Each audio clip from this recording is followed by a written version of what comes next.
Okay, this is Dave Kelly G. This is sworn testimony. Yesterday, Sunday, around 3 o'clock, I called the Rochester Police Department because I'm a mandated reporter and I suspect it's child abuse. And I'm not going to say exactly where because I already told them. Now, before all this happened, I did call 428-6666, which I'm told is a non-emergency number, and I have all of those audio tapes saved. I then called 911, and I have all of those source tapes saved.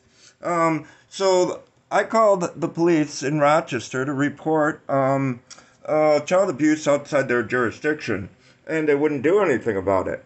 So I called, or I'm sorry, I called the 666 number, and they wouldn't do anything, so I called 911.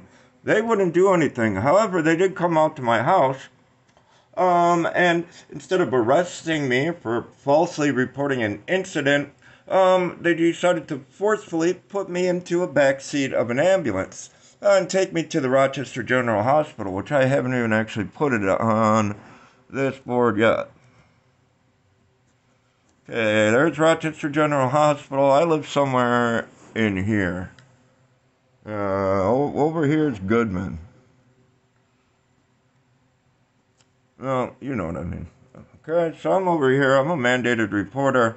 I try and call 911 to report well, I know there's child abuse emotionally and possibly neglect. And then the police came to my house and basically forced me into the mental health unit and threatened me with falsely reporting an incident. But they did me a favor and let me spend the whole night in the mental health unit there at Rochester General, which I've already outlined a previous complaint about. And I want to show you something funny. Here's my paperwork from today. This is my Batman identity. Okay, today's visit. Medications given. Reason. Mental hygiene transport. Psychoactive induced psychosis. Substance intoxication with complication.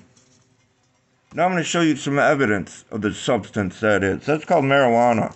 I don't know, weed, pot, whatever you want to call it. It's legal in New York State.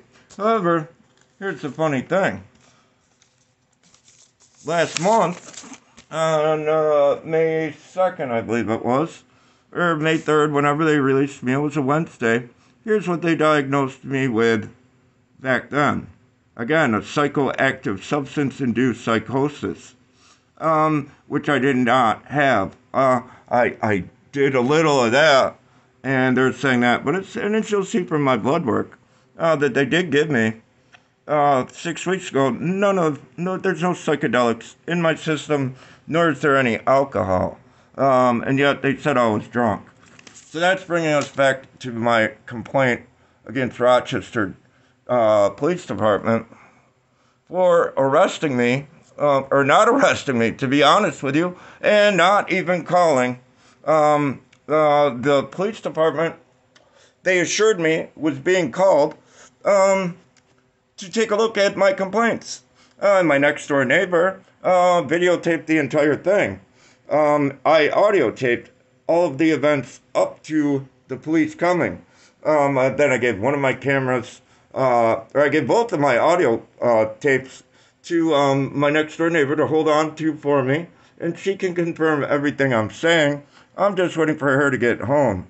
So I want to briefly unpack Sunday's complaint, which is yesterday. So I want to know why I can't call either one of these, and why, if I did call 911, is that illegal? Why are they threatening me with falsely reporting an incident? I'm not falsely reporting an incident. I called 911 to report an incident. You know what these guys tell me? Call Child Protective Services. Give those guys a call because they'll pick the situation, right, everybody? I think we all know that game. So, as you can tell, I'm getting pissed. That was yesterday. This is today. It's fucking Monday. Excuse me. You can bleep that out if you want. And it is 3:30 in the afternoon. Monday, 3:30. I'm uploading it. Monday, 3:30. Hopefully, this will provide further verification that everything I've been saying about Rochester General previously, as far as their incompetence goes, and falsely diagnosing me, and keeping me in their unit longer than they should have, to the actual chief of police in Brockport, well, you're going to have to watch that other video, or I might just make a quick recap again. Then we have all these calls, and I have tapes of all of them. Okay, again, calling this guy. Then this guy, Christopher Korn, calls me. Fucking Saturday or Friday. So I have all of this. Oh, the Brockport chief of police, when I asked him a few questions that I have taped, got a little pissy and wanted to know where I lived. So I told badge number 206, I didn't know he was the chief of police. I wanted to know where he lived. And he drove away. So this is my sworn testimony, and I have all of this stuff written down, documented. You can look at my appendix on Facebook, or you can look at Killer Cow Studios. Anything that you see that says official sworn testimony is the truth. Anything else I'm telling you is pretty much my opinion. I do believe some of my opinions have truth. However, I want legal proof in a court of law. That's why I'm uploading this. And then I will try and work on uploading some of my source audio tapes, source videotapes. That as long as my neighbor has my phone and my tablet. If she doesn't, I have all the calls I made previously. So, yeah, quick shout out to Rochester General Hospital, the Rochester Police Department, and the Brockport Police Department.